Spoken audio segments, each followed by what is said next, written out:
Call to order the January 11, 2024 Public Works Committee. Can I get a roll call, please? Chairman Weggie, Here. Alderwoman Tice, Here. Alderman Gould, Here. Alderman Erger. Here. All members are present. Great. Move on to agenda approval. Any changes, recommendations? Seeing none, we'll approve by acclamation. Citizen comment? Okay. Moving the reports. The only thing I have is I'd like to thank Eric and his staff for giving us the live pyrotechnic geese harassment demonstration. Sorry, I missed that. Very technical. They have bangers and wheezers or something like that, right? So I guess I question, Bola, is that coming back to us for a final decision after that demonstration, or is that good enough? I think that's the good lead-in. Okay. So next step is waiting for a recommendation on what you all would like, and then we would convey it back to Tony or Dan, the person we met with, Dan. Yeah. Should we do that now? Yes. Okay. Nancy, I'll let you. Well, I was there, and I don't know the right lingo, but the one that sounded like a firecracker, like whoo, That was the banger, I the believe. banger, the whistler one, that sounded great. I thought the other one sounded too much like gunshot, and I think that would be, while it seemed effective on the ducks that were there, it seems scary and might cause more consternation with residents. You have a different opinion since you were there. Yeah, I mean, the one thing is, so it's a, it's a handgun-looking thing that they shoot this thing out of. I don't know if we have any concerns about walking around the park with that or not. I know there will be a big communications push on this to make sure people are aware, but who knows how effective that is? It's going to be every time they go down there and do this. They did say they were expecting, a maximum number of times they would shoot one of these off would probably be about 20. So they don't go down there and just, shooting them. It'd be like every once in a while, maybe once a week or so. So, and really hitting the geese migration period. So like from mid-February, you want to harass them so that they don't lay the eggs. So that's going to be the heaviest part of the time.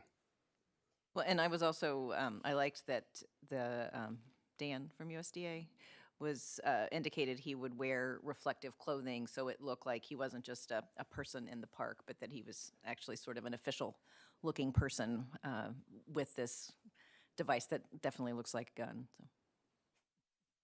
Just to clarify too, so there's two steps to this: the banger and the what's the other one? Whistler. Whistler. Is there a way to do one and not the other, or is it all or nothing? No, they're different. right. So, I mean, my sense was that they could start with the Whistler and I guess, come Yes. back if that's not Yes, if it's not effective.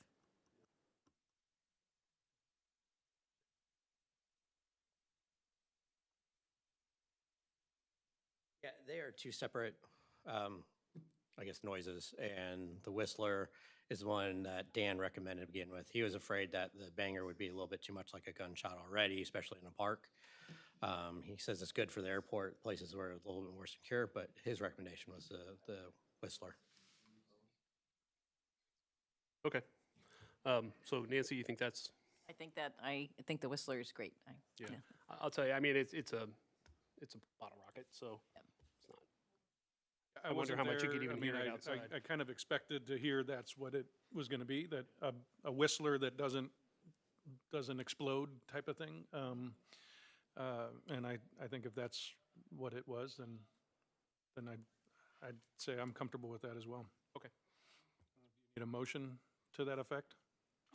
Oh, I'll make a motion that we direct the USDA that we're working with on geese protection or geese elimination and Harassment.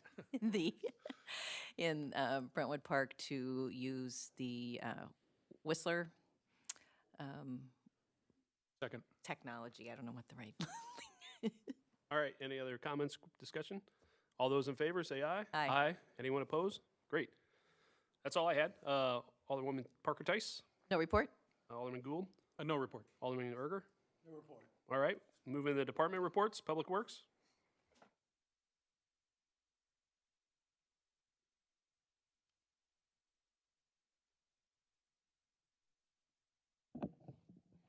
Good evening. Got a few projects for updates.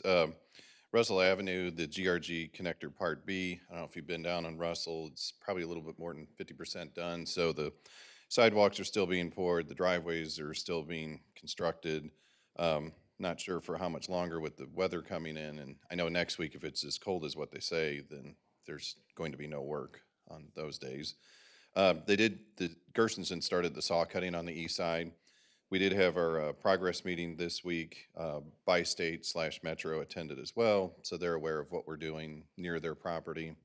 They'll continue to work on the bridge area. It'll take several weeks to get that area prepped so that they can do that beam work on the east side. Switching gears to Manchester Road, KCI are still waiting on those remaining pavers. So the tunnel's open, but that southeast corner, they're still waiting on materials to finish that. And then they still have to seal any new materials. You know, the older materials was already sealed, but, you know, that's going to be the challenge. If it's too cold, they can't put the sealer on. I was told in the progress meeting, the electrician's supposed to be putting up those mid-block additional signs. I haven't seen anyone out there. I just keep looking out her window because I know Cecilia is one of those areas that they're supposed to put it up. And that's supposed to span like a 2 or 3 week duration. So if they don't start this week, I doubt they would start next week with the cold, but the materials are at least in St. Louis, so they can get that work done. Litzinger Road bike awareness. We did put up some signs. We're monitoring the ones on the streetlights, want to make sure we don't damage the aluminum finish. And then we put some on posts, and then we have the stencils, and whenever it warms up a little bit, we can put that down when it's about 40 degrees or so. We'll paint stencils along that whole length. The next project, Missouri American Water. We did a site meeting with Excel Contracting and Missouri American Water. They do have some projects. They weren't on last year's list, but they moved these up for whatever reason. So there's main replacement scheduled on Joseph Avenue, the whole length, you know, between Helen and Dorothy, and then Salem. So Salem, it goes from the connection, at least it's not in the newly paved area, it's just outside of that. So MoDOT, you know, made the approaches and that'll stay nice. It's just outside of there. They'll tear into the old pavement, run a new pipe, go north up to right around Barnstable. Barnstable itself gets a new main, as does Bedford. And then Missouri American, you know, there was the water main break over by Litzinger Road Bridge and Rosalie. I haven't seen anybody out there doing any repairs just yet. They valved it off and they just kind of left it. But I know that they had put together a plan, just don't know when they'll start. Whenever we do know, we'll post something. Same thing with the Excel. They're pushing back a week. It says the 15th. I already spoke with them. They said maybe the week of the 22nd. And if it's still too cold then, they'll just push it back another whole week. And I know the communications manager, I wrote a public service announcement. We'll push that out when we have a more definitive date. And then lastly, 2818 Breckenridge Industrial. That's the old Bowser House. We've got the hazardous materials request for proposal. So we'll be sending that to various firms. You know, we've done that before with demolition work. Get those reports and then take that report and put it into the RFP for demolition. And then that'll take care of that. We'll be bringing those bids back at a future meeting and decide who gets to demolish the old place. That's it. Yeah, Nancy? So I have a question about the MSD work on Joseph and Salem. Is that part of that huge project that? Oh, this is Missouri American Water. Oh, this is water. Yeah, water not mains. MSD. But it is new water mains. They said the old stuff out there is like from the very early 40s, and it's obsolete. They'll put in new PVC and, you know, brand new hydrants, new services too. So And on the Salem, will this fix that problem? Wasn't that Barnstable where it kept bubbling up? that one they already fixed. It was a service line. Fixed? Yeah. Oh. But the good news is they're getting a brand new service line, you know, so. Great. Any other questions for Dan? Well, I'm curious, I mean, I know because I'm on Mary Avenue and my water main broke 3 times over the past year and a half. They had mentioned that they had expedited Mary Avenue. They were going to replace that whole section as well. Did they mention that at all to you when they talked about these projects? Not in this meeting. These were like basically carryovers from previous years because I went back through my files and the ones that are in here were talked about in 2021 and never happened. Okay.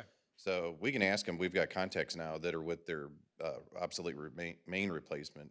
I mean, that makes projects. sense if these were previously already They were in the slated queue, and yeah. then in queue. Because I mean, they had told me that really Kentland and all of that's basically going to be need to be replaced all around there. So I would guess they're going to start doing several of these streets over the next few years. Just something to keep in mind as we go into this MSD project coinciding with potential American Water projects as well. Yep. Okay. Okay, thanks, Dan. Cool, thanks. Parks and Rec, Eric.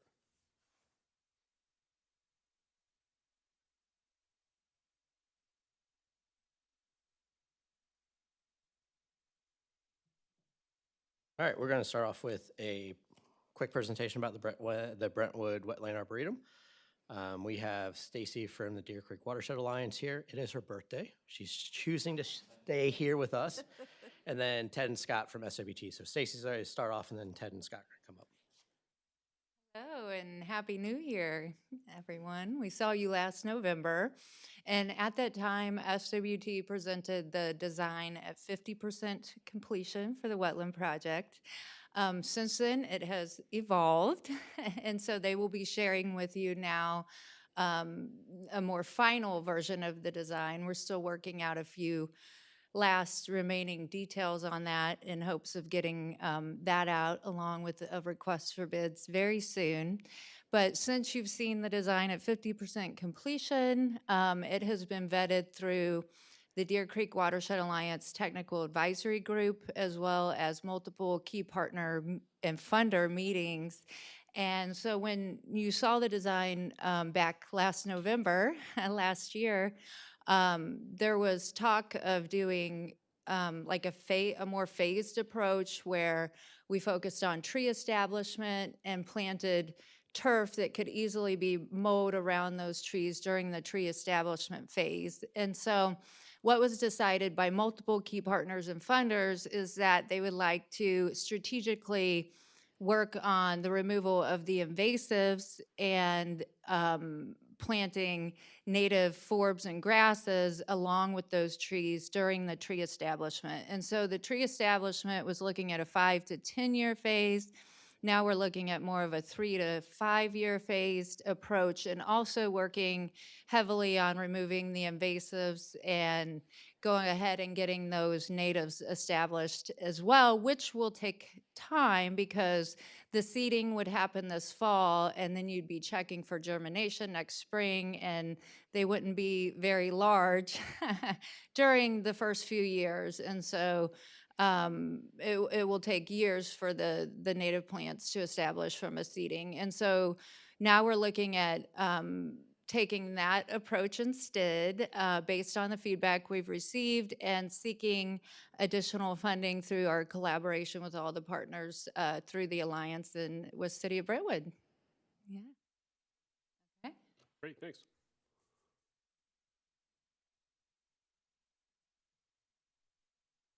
My name's Scott Rundy. I'm a project manager for this project with SWT Design. Just kind of reiterating what Stacy had said. So we're changing our implementation strategy. That's kind of the main design changes from what you've seen previously. But overall, the master plan is still intact. We're still working towards the master plan we presented for the whole site. One tweak we are making, coordinating with the GRG Trail Connector project that's running right adjacent to the project site. We're accounting for a bay of parking that's going to be installed by the Metro Garage, kind of highlighted in the red box you see there. But overall, the design intent is still intact. So as Stacy mentioned, this was our first kind of approach for implementation strategies. So you see the first 3 to 5 year phase. The focus on that was to work mainly on establishing tree canopy growth using a fescue ground cover as the kind of for the initial installation. We've worked with key partners. We're switching that to a native wetland species. So really, the first phase is kind of a blend of phase 1 and 2 from our previous strategy. So there will be a little bit more maintenance involved with the native seeding, but we have that built into the bid documents, a 1-year contractor stewardship maintenance, which we'll be carrying in the first phase. And then phase 2 and 3 is similar to our previous strategy. So that's once we get the wetland and the tree canopy established, we can work in hardscape elements such as the outdoor classroom, the boardwalks, some of the additional trails, pavilions, those sort of things as funding allows. So just quick update on schedule. We're really close at completion of the bid documents. We have the plans pretty close to being finalized. We're going to be working over the next month or so on permitting coordination, so getting all the floodplain permits squared away, the DNR permits, and then we'll be looking to bid out the project later this winter and early spring. And then our hope is that late spring, early summer, we'll be able to break ground and begin construction on phase 1 of the project. So our quick update. We'll open up to any questions you all have. Any questions for Cut? Yeah, Jeff. So by sort of combining phase 1 and 2, how does that impact the budget and cost that you're going to need in order to, because it, phasing it out the way we had, there was, it spread out some of the costs. Are we looking at a little heavier budget? We just got the cost estimate from SWT today. In fact, we're looking about a project cost of $150,000. We have $100,000 right now in funding with funding partners. And so Stacy and I are strategizing on other partners we could reach out to. But I'm also looking at my budget too to figure out what I can adjust if we need to. While, as I think, there's good reasons for doing what we thought, doing the turf first and then kind of letting the trees establish. I personally prefer what we're doing now because we actually get the wetlands Further done. along. Yeah, and it looks more completed and it'll be a more usable area right away. So, and then hopefully the way this lines up too, then we can work with Deer Creek Watershed on phase 6 of their grant and be able to then, that's when we could look for funding for some of the walkways. Okay. I miss anything, Stacy? We've already started asking the project partners and funders we've already started asking the current key partners and funders for additional funds because really we don't know, this is an estimate. Yeah. And we don't know until we get the bids in what it's going to come in as, and some companies are a lot more expensive than others. So we're not really sure how this is going to shake out, but we have some good leads on additional funding. And then as Eric mentioned, we're looking to incorporate any additional funding needs or any additional maintenance needs down the road into phase 6 of Missouri Botanical Gardens Deer Creek Watershed Alliance. And so I'll be starting to write that grant soon. It's due in July, which would start in 2026. And that would be more the next phase of the Brentwood wetland. And I met with Garden, supervisor today, and they seem very on board in terms of, incorporating the next phase of the wetland into the next phase of the alliance. Right. And then the parking structure that was added, is that on their property that they still own? Yes, it okay. is. And this is kind of one of the strange things that happens in projects where we're actually working on the GRG Part B, and we start talking about the new parking lot. We're like, what new parking lot? Because the design was done 5 years ago. You kind of forget about these things. And so we quickly had a meeting last week going, hey guys, this is a new wrinkle to this. And honestly, thanks to SWT and Stacy, I think it's actually going to be a benefit because we'll have parking right next to the wetland, something we talked about early on, but we didn't think it was feasible with our budget to put in. So it's kind of a nice surprise, and we're able to kind of work on that pretty quickly. Great. You need any action from us? I don't think so, right? No, it's just an update. Yeah, so we'll be going out to bid, like I said, and hopefully in a couple months, once we get done with permitting, and then we'll bring back those bids here first and then to the board. Okay, wonderful. Thank you, Stacy and Scott. Happy birthday. Oh, thank you. All right, now I'll kind of move on with my report. And first up is Destination Playground update. Excuse me. We kind of talked about this for a few people, but for those who didn't know, we had our last construction playground update last Thursday. And part of it was really kind of to track down a final date for the contractor.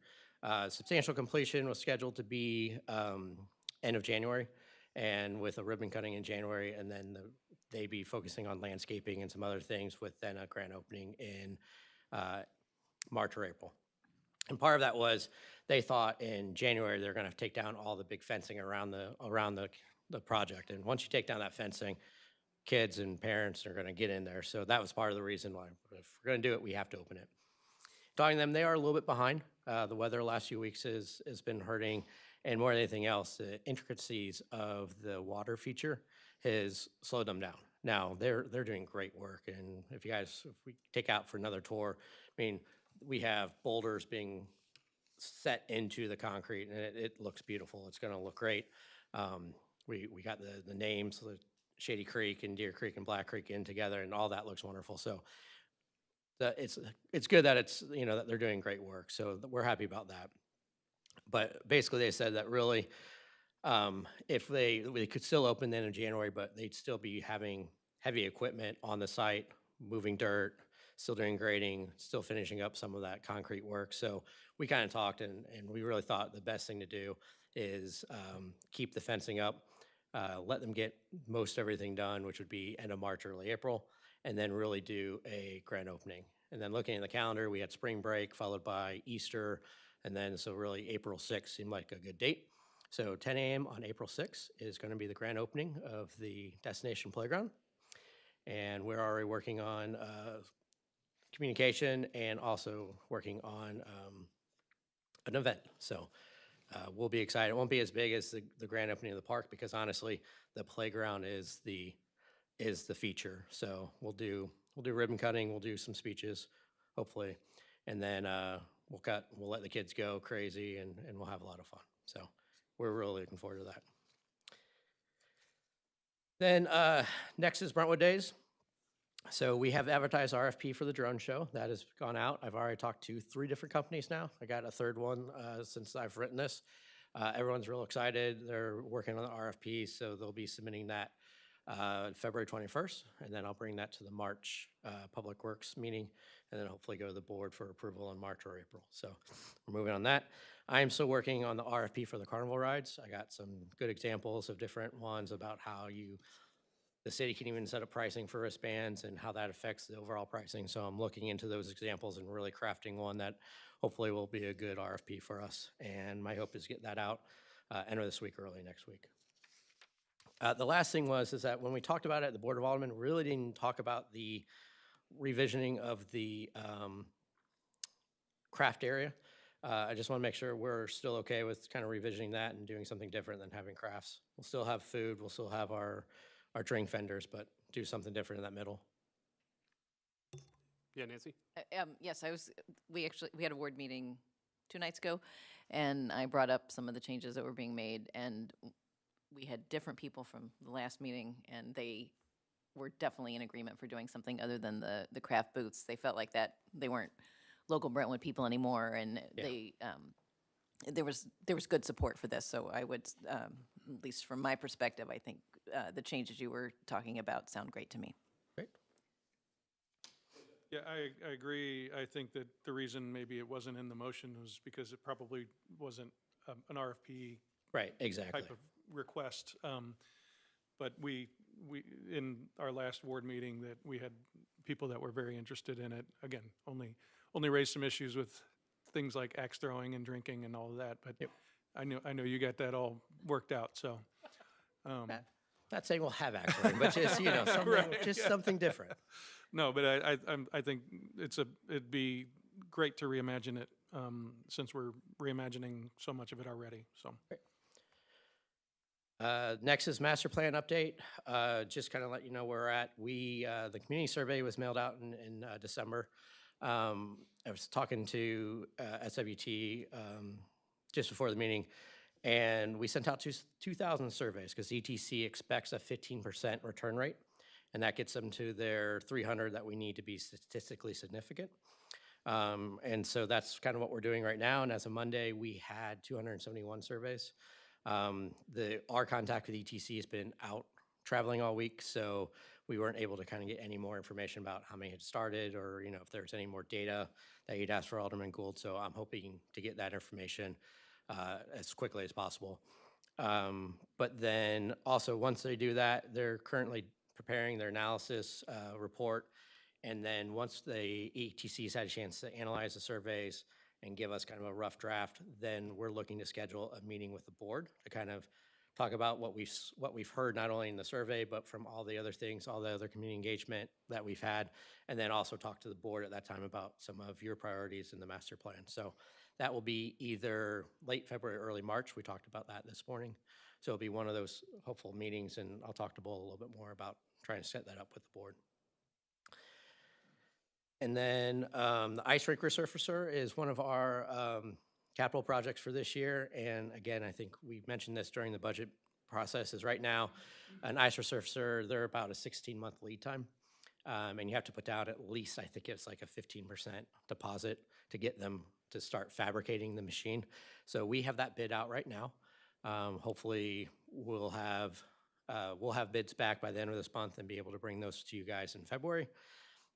It's a little bit easier bid because there's only a finite number of ice resurfacer companies, and we've sent them to everyone. So, it doesn't have to stay out as long. And we're hoping to get our first bid back end of this week. So, landmark trees. To be honest, I haven't had a lot of time to work on this from the last meeting. Holidays get in the way of things. I did include the guides of tree distinctions from Webster. That's kind of the carrot we talked about instead of the stick, so I did put that in there for you guys. But I'll keep looking at other incentives or other kind of different policies from other communities, especially more with similar lot sizes as we talked about in the last meeting. So I hope to have that to you guys next month. And then last is, I know Whitney's gonna be talking about NOMO April, and she's kind of taken the lead on the implementation side and what we're going to do. And so she'll talk about more of that later. But we did kind of put together a design for a yard sign. And typically, the way I've seen this done is you'd sign up through the city. Typically, you can do it on the website, automatically just fill out a form, and then we can then go out and we can give them a yard sign if we want. It's a way to kind of help designate that they're doing it. It's also a designation that it's a program being done by the city. It also helps the Planning and Development Department know what properties are actually participating, since we're relaxing the ordinance for them. Right now, we're getting quotes that are about $7 a sign. And so we're looking at whether it's 100 to 250. We didn't know the first year if you guys had a preference on, we were thinking 150, that'd be a great start. If we like the sign, we didn't put a year on it so we could reuse it. So even if we don't give out 150 this year, we'd have them left over in this, We're also going to try to talk to a couple of the sign vendors to see if they would sponsor it, and we can put their name on the sign. So we're working on that as well, if it gets approved. So doing stuff concurrently, no, we won't do anything until this gets approved, which I know. We'll talk more later. Yeah, Jeff. $7 a sign is expensive. I'd encourage you to maybe look for other sign companies. We've got 2 first quotes, and we have not gotten the one we expect, which is from Fast Signs, which is usually the cheapest. Right now, the lowest quote is from Gene Dell, and depending on how many signs you do, it drops a little bit. Yeah. But yes, that's just the first 2 quotes we've gotten. Okay, all right. Yeah, Sullivan. Just on the NOMO, I'm supportive of it. Just curious if we plan to implement this in Brentwood Forest. Obviously, they have a landscaping company that takes care of all these things. So we'll have to coordinate that if so. Yeah, we can, if this gets approved by the board, we can have that conversation with the management company and say, hey, this is something the city's doing. If you'd like to participate, maybe we give them more than 1 sign, a couple signs placed around all the general areas where they might be seeing grass. So, yeah. All right. Anyone else? Thanks, Eric. Thank you. Development.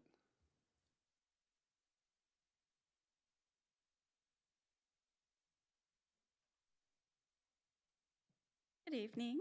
The Planning and Zoning Commission met last night on the revised site plan for the Chick-fil-A that would revise their CUP. That was continued to the January 31st site plan subcommittee, and then we'll go back to on the February 14th P&Z meeting. In your packet is information on the December as well as year-end review of all of the code enforcement cases and permits and inspections. For 2023, there were a total of 252 permits issued and 6,487 inspections for building permits and inspections. And under code enforcement, there was 325 code enforcement cases and 808 inspections on those. That's a big number. Yeah. 500 We were very inspectors. busy. Yeah. I'll just say, I mean, you know, thanks, Whitney, to you and your staff. I know we've gone through a lot in the last 100 years, it feels like, but it feels like everything's running well. I continue to hear positive feedback from, you know, contractors and, you know, I think that last piece is that customer service thing, which we'll do, and I think everything's working great. So thank you to you and your staff for all the hard work. Thank you. And our new code enforcement part-time position was moved to a full-time position, and he has already received his ICC certification. And our new senior inspector also received his additional certification for commercial properties as well. So. Okay, thanks, Whitney. All right, and then SUSCOM, I don't think we have anything, right? Okay, move on to the consent agenda. All we have is some meeting minutes.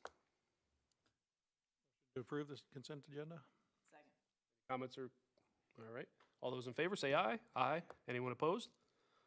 All right, old business. Welcome back. Good evening. So last meeting, I'll paraphrase. I feel like we were sent away to do a couple of things. One, curtail stormwater runoff. Two, not be overly abrasive or restrictive to the residents. And three, make it cheaper. Very difficult to achieve all of those things, in my opinion. We met with city staff, myself and Whitney and John, and I think we came up with a good plan here, which I do believe does do all of those things. So within your packets, the main ordinance that has changed from the past is 500.1720, and we added item number 7 under bullet point A, which essentially allows for residents to choose a predefined stormwater BMP, right? So depending on the size of your impervious, you pick one of the options and you're done. And you don't need an engineer to design it because it's already designed for you, right? Sorry to interrupt, but I just wanted to point out, it's if you want to review it, it's the second to the last item dated 1/9. Okay, the other version is still in there too. So again, what we're doing here is we're still curtailing the runoff because we're still requiring the BMP, but we're not requiring them to have an engineer design it. And also the city staff feels comfortable with the rest of the items under 7 that they can review those as part of the regular building permit inspections. And then I don't have to review it, so you won't have to pay a fee to Gonzalez either. So we're getting rid of a couple of fees, and we're still curtailing runoff, and we're still not any more restrictive than we were before. And so that's kind of where we've landed. I don't know if you want me to go into the details of any of this, but that's where we're at.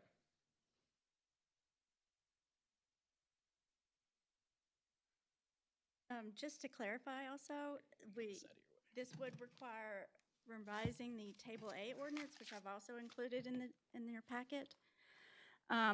The prescribed method is allowed would be for any new coverage under 2,000 square feet. Anything over 2,000 square feet, we felt that it was still important that Tony take a look at that, because that's going to require much more engineering. So that would still require Tony's review, Gonzalez review. Okay. No, go ahead. Okay, so so I'm really excited that we can move this out of this committee tonight. So that's the first thing I want to say. We don't know, but I'm really excited that I feel like hopefully we're getting closer. So the question on this 2,000 square feet, is it 2,000 square feet of New impervious. new And we did not take out the requirement for ARB. So it could be, a patio still might not require stormwater. Okay, so is it like, if you did an addition up, Right. is that, like, what are you No, counting as square feet? It's just the footprint. So that could be a really large. That would be that's why we felt that would be a very large addition, or completely, and that's why we felt it was important that Tony at least take a look at those. Okay, so what if it's, I mean, even 1,500 seems really large. Are you really comfortable that these BMPs will, I guess here's the complaints from neighbors. And so I'm like, are you comfortable that this will accommodate the water? And John, are you comfortable that you can enforce this? Right, so to accommodate the water, I'll answer the question that we did the calculations, right? Because these tanks only come in certain sizes, right? And so for 200 to 500 square feet, you need one tank with a dry well pit around it. It's one tank. When you get up to 2,000 square feet, 4 times the size, you need 4 tanks. I mean, and that's the calculation. So the people that are doing between 1,500 and 2,000, where everybody has to put in 4 tanks. Well, the people that have the 1,500 square feet impervious are actually putting in a little bit more than they need to. So you're actually curtailing the runoff. But because you're not having to design it, you're not having to pay for an engineer to design it or for a review fee, it doesn't really cost anymore, because I hope that makes sense to you, right? You're into that, once you get to the next level, you're into the next level all the way up to 2,000 square feet. So yes, this BMP does do what we want it to do. Okay. I didn't answer my question fully. He was moving on. You didn't get John. Yeah, I think this is a great way to do this. It makes it easy if you have a homeowner who wants to put it in themselves. Maybe they're putting a garage and they want to do this themselves. Here it is. This is the size hole you dig, or the size trench you dig. This is how big it is. This is the tanks you need, what size they are, and how you do it. And it's very simple. So I think it's really made it that anybody could do this if they want to. Well, that's great to hear.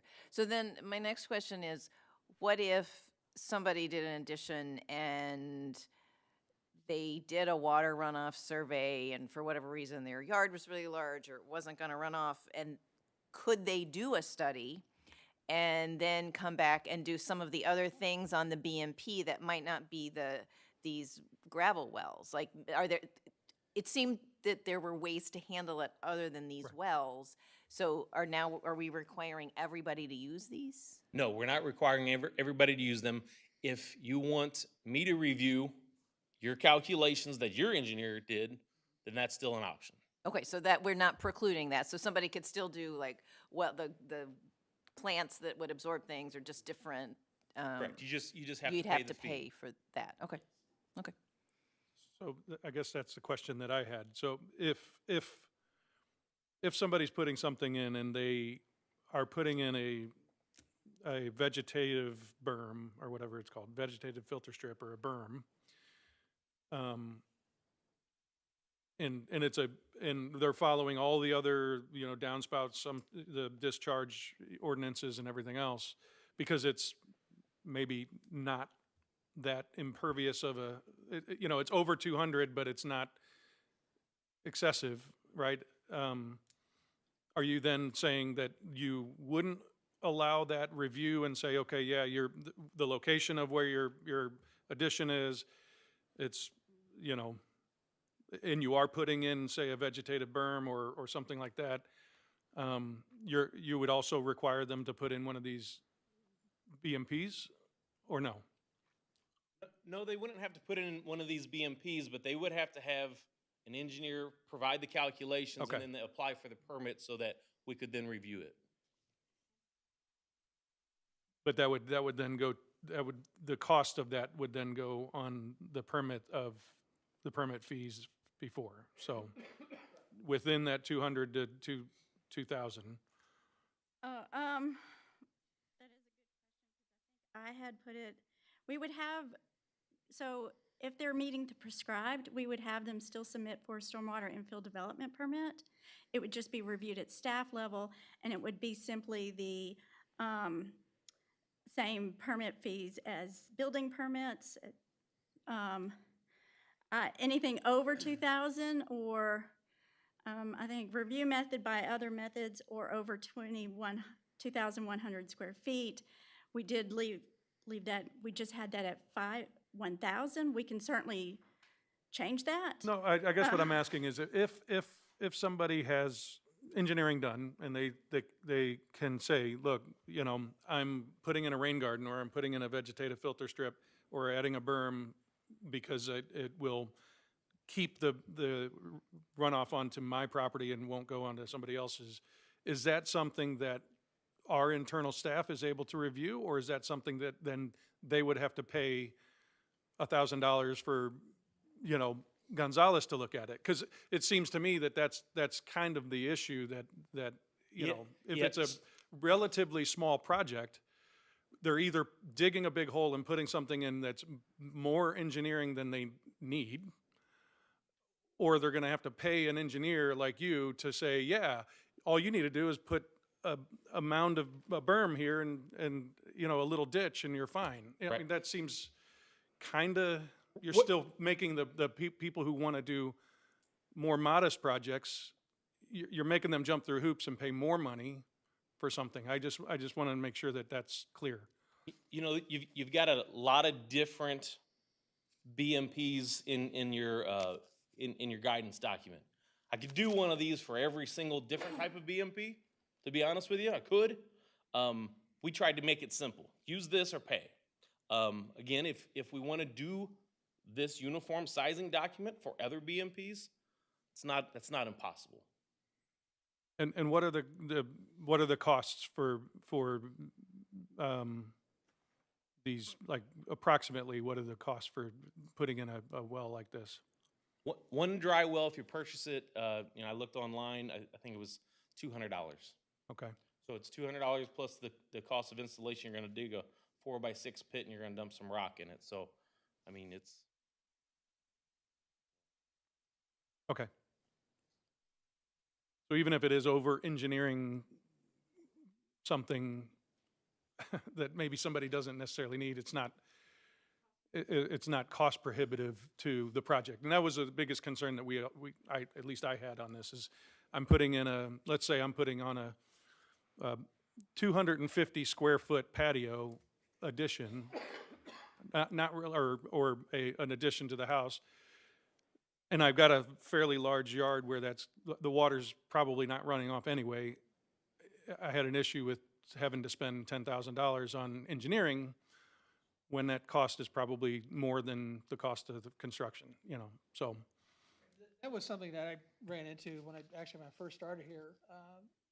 Make sure you're close I'm enough. sorry. Young couple put in a garage, a detached garage. And after talking to her for a while, she talked about the cost and how they had to have an engineer design it. And they wound up digging it themselves, but if they would have had it done, $5,000 to $10,000. Right. This way, that takes a lot of that out of her. They dug it themselves, put it in. We could have given them this, saved them even more, and say, okay, you've got under 500 or you got over 500. This is what you need. So that's why I think this works out a real good system. Again, this is something we can give them on plan review. Say this is the system you need to put in, unless you want to have it designed, and then you're going to have to pay for somebody to design it and then Tony to review it. So.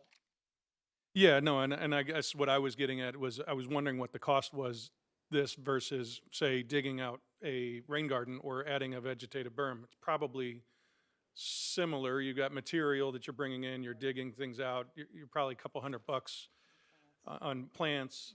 So, I mean, as long as if we feel comfortable that the minimum size, moderate, it's still not exorbitant, and that sounds like it is. By the way, the reason that we chose the dry well as the uniform sizing guide is 95% of everybody that's submitted a stormwater permit used the dry well system. That's good. Okay. I do want to note a small correction in the table A. We had correction of violation, and I probably forgot to take out the strike-through, but we do want the fee for correction of, correction of any violation. So the reinspection fee, is that the? Yeah. Which Well, document is that? The bottom table, the revised correction table A. violation, yeah. Okay. We have stormwater infill development permit would be SWID permit per prescribed uniform stormwater, per building fees, review by others methods, 1,000 plus the building permit fees for his review. Net, and we're changing the equal cost of the stormwater deposit instead of the equal cost of construction to be 110% of the square footage.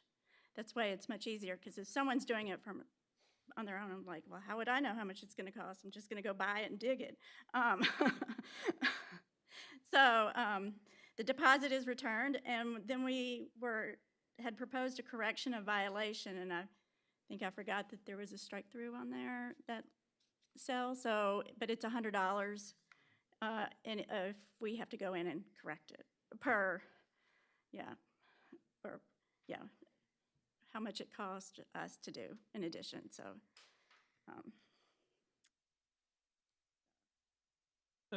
I'm sorry, and so one other question on the 2,000 square feet, because I was surprised to see that big of a range as well.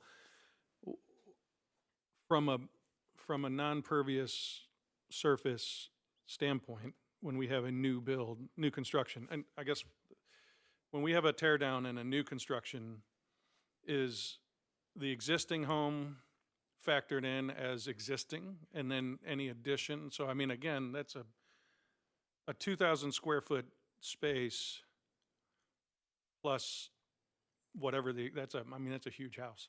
Yes. Yes.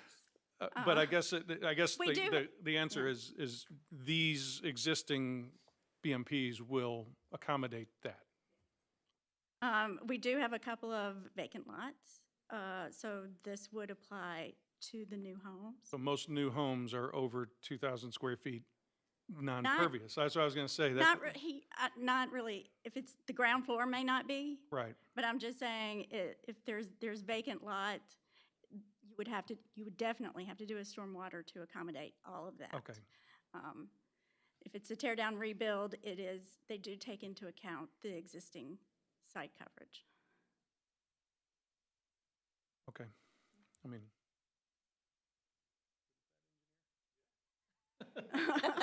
I'm a creative guy. I mean, I love the solution, right? I mean, like, you know, we gotta do something so that, you know, you're not just swamping out your neighbors, and I mean, you know, it's got a little diagram, 2,000 square feet, 4 tanks, you know, 4 by 8 by 12, and like, there you go. And like, that covers it. So Get a shovel. Yeah, I mean, I think this is great.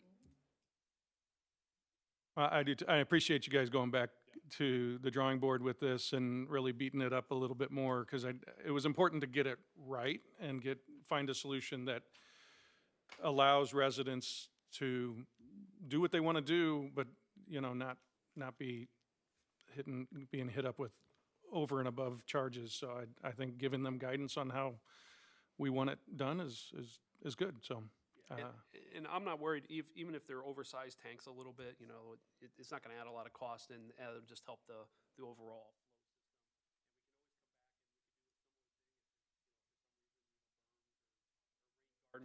Oh, sorry. If berms or rain gardens are kind of more in vogue of a BMP, then we could always add another one of these documents at any point in the future that says, okay, you know, here's how you size it, here's what you do, if there's demand for it. Interesting. Yeah. All right. Well. Well, I would love to make a motion to forward to the full Board of Aldermen the changes in our code in sections 400 and 500 as proposed. Second. Comments or questions? No. Hold.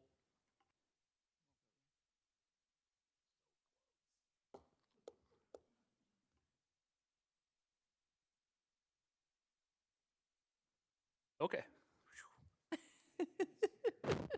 All right. No comments, no questions. I guess all those in favor say aye. Aye. Anyone opposed? All right. Woo. Thank you all.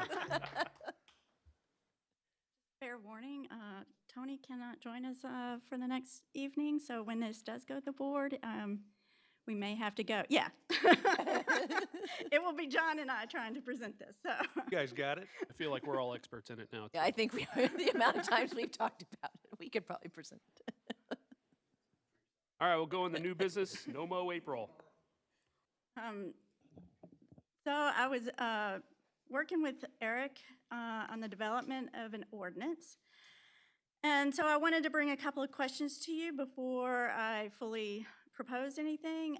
Some cities had done it a no-mow April or spring. If further north, they do May. Just wave it across citywide. Other cities had just done it as part of their city parks. And in waving it across citywide, they would just say, you know, we're just not going to do enforcement for the month of April. Other cities did have a registration where you had to register, and then they were sending and get a yard sign so that we would know which properties to not do code enforcement on. We would prefer that we just do it across the board, but I wanted to get your input on that. And do we want to have this apply to city-owned properties and the parks? Yeah, I mean, I shared several links to several research, or at least articles written about research to Eric and Brandon several weeks ago. And I guess my issue with this is that the peer-reviewed study that was done that initiated this brilliant marketing idea was actually retracted because the data was not correct, and there's been recent studies that actually say that it's maybe not as effective as it was, and that carving off areas and planting pollinator gardens is much more effective than not mowing and causing other issues if people don't then take tall grass and mow it correctly down, and you know, it causes other potential harmful things. So I guess the question that I have is, should we really be doing this when there's new information coming out, even as much as early as this past year, suggesting that maybe this isn't what it was, all the glitz that it was kind of chimed up to be. So I guess my concern is do we even need to do an ordinance change? Do we need to spend taxpayer money on things like this when we don't even know if it's really that effective in achieving what it is intended to do? That's my question. And did the Sustainable Commission, did they have a conversation about the validity of this movement? I wouldn't say there was a question about the validity of it, just how it's implemented. You know, and thank you for sending that, by the way. That was good information. You know, my personal opinion is, first of all, a lot of residents want to do this, and they can do it right now within the confines. Just tear up the enforcement letter and wait to 15 days. Right. And I know residents that are doing that, right? So, fine. And you know, I don't know if I agree that it's unknown. I fully support, you know, pollinator gardens in the future and doing some more things like that. We should totally do that. I think this one is I think it's worth a conversation, right? I view it as, you know, kind of like children are like, what is that sign? And what is it? And it allows that conversation about how we have to protect. We've taken a lot of steps in this city, removing the fogger and things like that to try and protect the pollinators. If this is not super effective, I'm okay with that. I think it's more just starting the conversation, and residents can do it already. Yeah, and I would suggest that promoting that in a low mow instead of a no mow is probably what most of them saying. If you're going to do it, the low mow, meaning, mow every 2 weeks or whatever, it allows the benefit. Because after that, what the recent studies is after that, and the grass gets too tall, the pollinators can't actually get to the flowering weeds anyway, and so you see a dramatic decrease of pollinators actually. So that sort of 2-week period is best. So I mean, I think if we do it and it's a language thing and a knowledge thing, I think we just, instead of promoting a no-mow, it's a low-mow initiative. And again, I do that mostly in the spring anyway, just to establish a strong root system. But I also know how to cut it to where it's not going to stress it out. And so I think, again, do I think that this really will help pollinators if a few people do it? I don't know. I think putting in better flowering plants, and I have one bush that probably has most of the pollinators in the neighborhood on it every year, and that's great. That probably does more than several yards combined. So again, I think in the future we'd probably look more at establishing pollinator gardens that are educational, like we're doing with wetlands.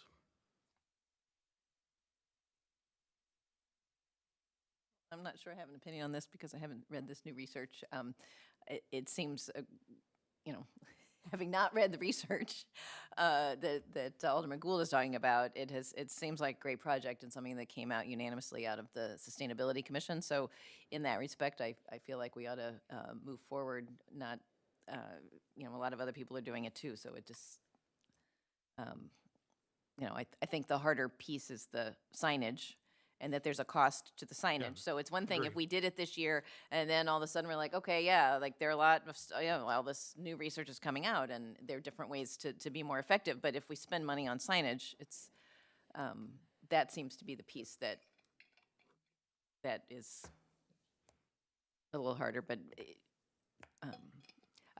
my anecdotal thing on the spraying is I used to get all sorts of caterpillars laying on my parsley, and then all the spraying came, and then no caterpillars, and then spraying stopped. Lo and behold, my parsley is eaten again. Parsley and fennel are eaten again by the butterflies. So, there are a lot of things that I think as municipalities we can do to help the environment, and if this is one of those things, it seems pretty easy, and that would be a great, effectively no-cost thing for us to do, other than the minimal cost of the signs. So a question for the committee, do we think we should just, if we do this, do you think we should suspend it for across, everywhere for the month of April and not do any enforcement anywhere and then pick it up in May? I think that's one of the questions you had, right, Wendy? I would agree. I would say yes. Yeah, make it as simple as possible. I share the concern about the cost of it. I mean, in some respects, there would be cost savings on the backside, or at least in terms of effort from our staff of not having to go out and enforce a little bit as well. And again, people are doing this already, and that's adding costs. You have to mail them a letter, you have to do things, so.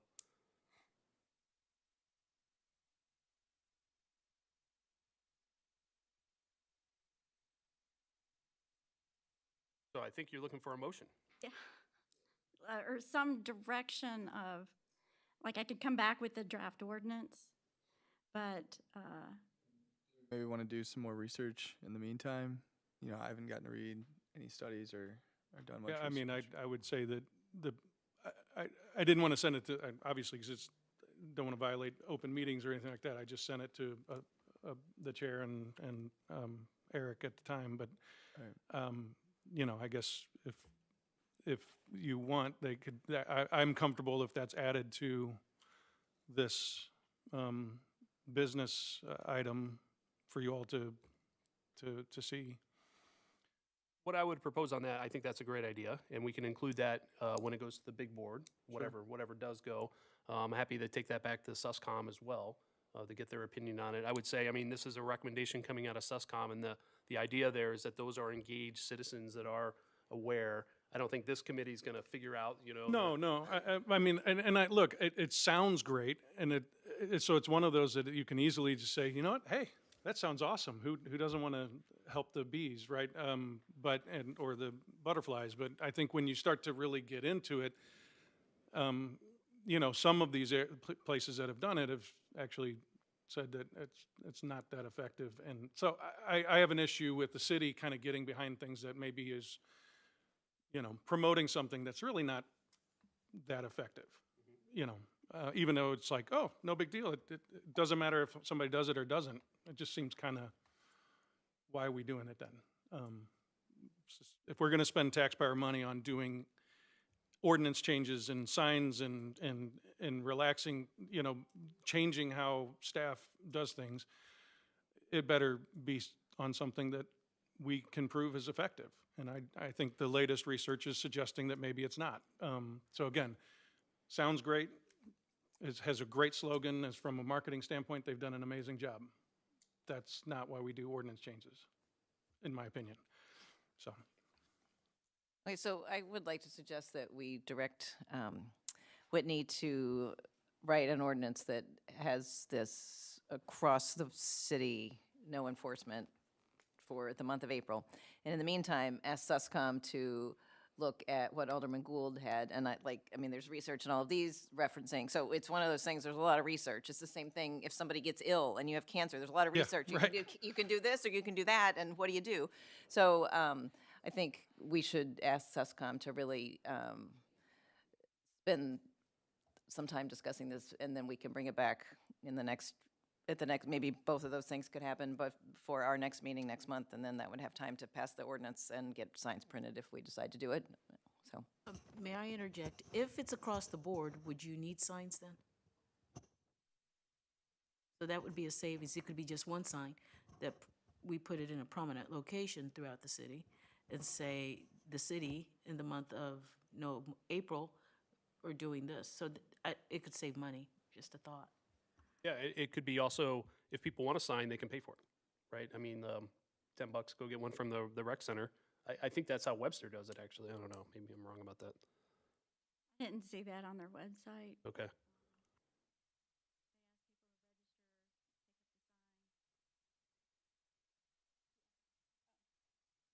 Yeah, I did not see that on their website.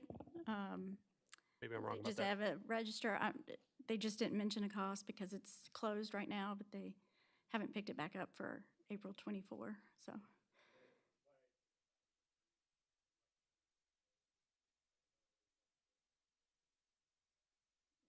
Okay.